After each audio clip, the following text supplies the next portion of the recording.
Uz mūsu zemes tā ir iekārtots, ka daļu no ekosistēmas veido plēsoņas.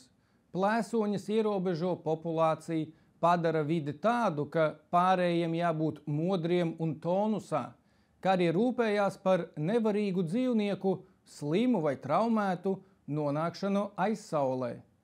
Pajautājiet medniekiem vai zvejniekiem, ja nav plēsoņu, dzīvnieks paliek slings, mazkustīgs, apātisks. Cilvēks ir daļa no dabas, ar to atšķirību, ka ir iemācījies runāt.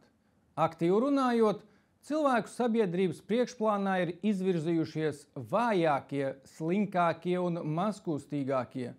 Tie iemācījās apvienoties un panākt ar noteikumu un likumu palīdzību sākumā iebiedēt, bet vēlāk iznīdēt plēsoņus, pašmāju plēsoņus.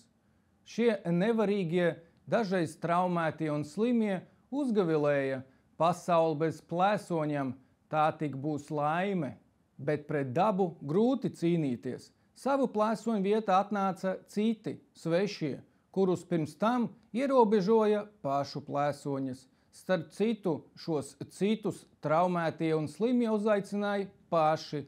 Vēlāk atklājās, ka uz svešiem noteikumu un likumu nestrādā, tiem ir savi.